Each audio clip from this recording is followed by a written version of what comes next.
It's one of those things that you kind of have to take day by day.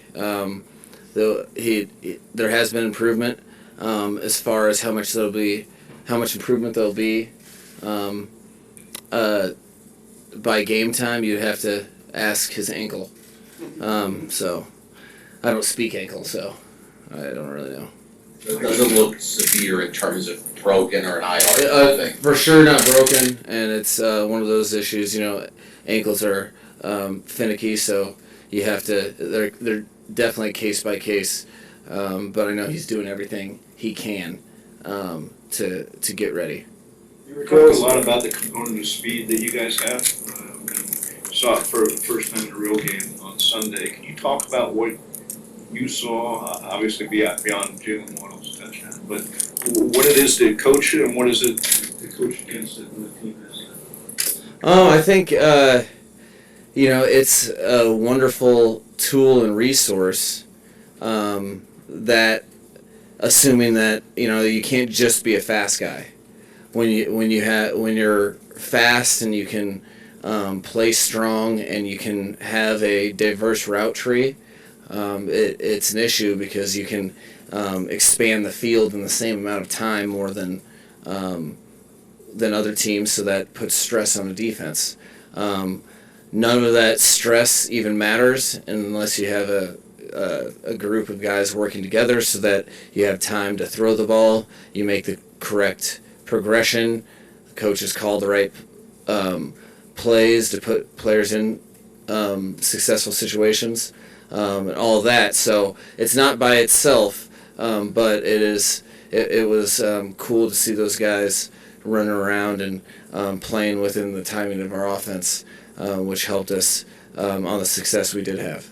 I know we asked you about the practice in this game. We have 4 weeks worth of is there anything that sticks out in terms of production that you plan to focus on? No, there's no common theme. I would be very stressed if there was a common theme. We're always coaching to on every run play to max out yardage. We want everybody that we can account for blocked. There's one ball carrier, so there's always one guy you can't block, and so we detail that every week. There are, the whole idea of the offense in general is not to have a ton of yards rushing every week. It's to win. It's to have productive offense and to take advantage of what the defense is giving you.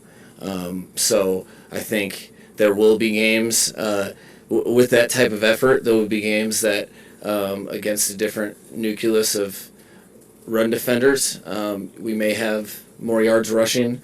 If people overcommit to stopping it, we have to make them pay. That's just offense in general to me. So I'm not as result oriented. I saw guys finishing, guys knew who they're going to, and as always, as there is every game, there's some technique stuff to improve on. But I did think that we started running the ball later in the game better, and that's kind of when they knew we were going to run it. So I was encouraged by that.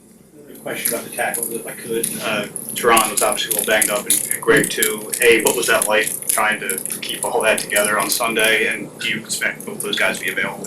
No, that's it's not the first rep that I've had at that. Again, I've tried to take advantage of all the opportunities I have had to be involved in a game day operating process. So it was obviously not ideal, but you go back to it's when it's not the first time that it's happened to you. You just have to adjust and communicate. I spent probably 3 seconds thinking about it, and then made the proper adjustments in my mind for what you do in those type of situations, and then moved on. So that's injuries will always happen. Sometimes multiple to a position, and as long as your coaching staff and players are prepared for contingency plans, we were even prepared for the next contingency should another player had gone down. So that's the nature of the business. although not ideal, no one cares after the game how hard it was for you. Then as far as this upcoming game, all of our guys are really working diligently to try to make it. I know Tehran has in his career has been able to fight through injuries with the best of them. So they're going to do their best, and we'll obviously make the best decision later in the week on who gives us the best chance to win, counting in all those issues with injuries and what it kind of looks like. So, Mike, when you look at the game from last year, maybe the defense is one of their better performances last season. Josh was here, you weren't, but when you look at it and having so much of the same personnel on defense, are you encouraged that you're going to be able to make Lamar's day as difficult as it was last year? No, I've been trying this whole formula for a while now, but I wish we could take the points that we scored or the points that we didn't allow scored and apply it to this game. Unfortunately, that is not the case. So, teams are a collection of human beings that are in their present moment. So, although it was cool to watch them, I can put myself in the shoes of the players, of the fans, of the organization. I know what losing streaks are like. So on a nationally televised game, it had to be pretty cool. But as it relates to this game, they get paid too. That's a very, very prideful organization that has done, been at the top of the NFL for a long, long time. Another team that completely dwarfs my win-loss record. So that's about where it stops. Is you watch it for schematic stuff, but as far as it applying to this week, I don't think it pertains really. Like, how's your sleep schedule versus your last stops? I actually get more sleep now than I did in my past endeavors. It's partially because it didn't matter. I used to be able to really push it from game day to almost Wednesday without showering. Now that would be obvious. I can't hide. So so that you prioritize that, and then that's something that I knew had to be adjusted. From the moment that I was assembling the coaching staff. So back in February and March, you're thinking about that, knowing that you need to, and I articulated it to the guys that we retained and the guys that I hired that, hey, I'm going to need, you're looking for people that can help you through this process. So the whole off season's been spent making sure that we're on the same page, that we are a collection of individuals, not just one person. I am accountable and will always be accountable for whatever decisions made. That's my job as a head coach, but my job is also to make the best, or make everybody around me their very best, and they in turn make me better by allowing me to get a little more sleep. So yeah, it was a personal record for me last night, get all my work done, and then the stuff that I can delegate allowed me to get a little shut-eye, which is good. Mike, with George Godsey, former co-offensive coordinator here, being on the offensive staff in Baltimore, does that at all affect kind of the familiarity? He's obviously very familiar with the defense here. Does that affect your game planning at all? No, that case in point. I used to be kind of paranoid about that, whether it was players or coaches in the beginning of my career. And then over time you realize that there's so many different nuances. Being an expert at what we did right then is powerful. But this is a completely new year. We've had a whole off season. The schedule, when did the schedule come out? May. So in May we knew that game 2 was going to be Baltimore. We know those former coaches. were on the staff, but it doesn't really affect anything specifically, especially when it was it really doesn't affect that much on the next calendar year. I want to ask about Eric Rowe. Is he on track to increase his participation in practice and possibly play? He's we're hoping so. I know he was really locked in the game. Wanted to be there with his teammates. He's very beneficial when he is able to play, and we hope to see continued improvement. As it stands, he's limited, but we hope to see continued improvement during the course of the week. Who plays Lamar Jackson at practice today? I do. No, I mean what? That's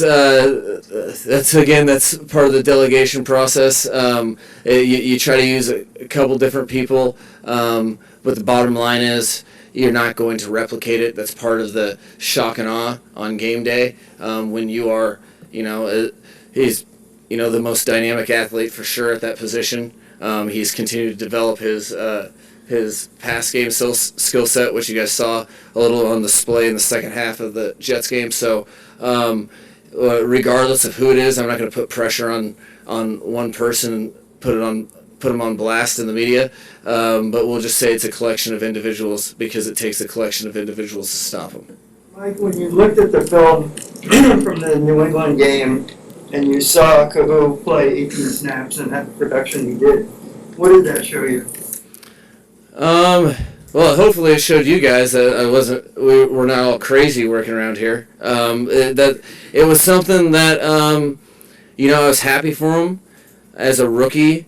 I can just tell it on his face this week. He's a cool dude where who has an incredible story, but you can see he's coming out of his shell, and I thought he was a lot more quiet than he really is. I think he just wanted to prove himself before he did so. Well, he's been proving himself to the coaches and his teammates, from a while. He does stuff every day that you get fired up about.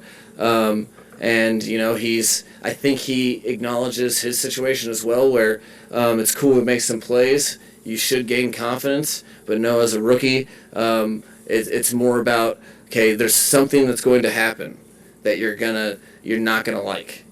You're either going to be a little off or, something is coming. It is the nature of this game. So focusing on, okay, we can't just live on, hooray, I get cheers and people celebrate me. No, take what you can learn from the game, even if it's good or bad, and where are you going to be at when you get beat or somebody makes a play on you the next play.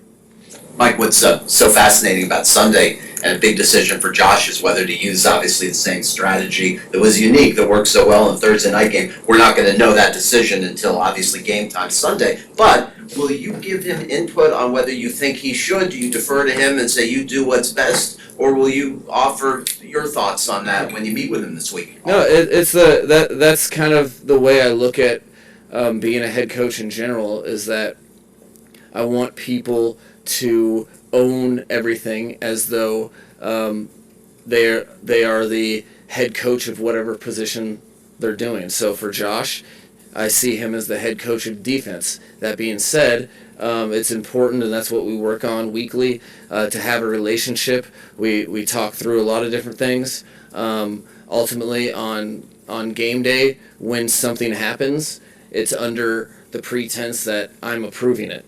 I can be on their headset. I choose to use my words wisely, but if there's a defensive call that happens, good or bad, all the good ones I gave thumbs up to. But no, all that I'm very aware of his plan and really our plan, and that's something as a working coaching staff. We work together in practice as well as the game, so that we're always communicating and on the same page. Mike, what do you want to see from Tua over the next couple days of practice leading into Sunday? What do I want to see from him? Or what do you need to see as his kind of it's just the continued growth. He hasn't been satisfied at all, so he keeps building upon it doesn't always look it, but you got to remember it's his first year in the offense, and it's the first time we're working together. So I want to see him focus on the stuff that he knows that he was frustrated with it to get better, but also I want to see his confidence continue to grow, because he should get more confidence each and every day that he's playing the position with us and doing it at a high level. Like Kohou, after the game, said he had no idea if he was up or down. He just figured he saw the pads in his locker and he went out there. He didn't even know that. He thought only that all. Yeah, well, he's a rookie. There's our proper protocol is to individually seek out those not active before the game, and so we don't go to each player and be like, "Congratulations, you're active." So, rookie deal. That doesn't surprise me. I think we want especially our rookies to assume that they're playing every day, because they gotta max out their preparation and catch up to the curve that's the rest of the veterans in the National Football League.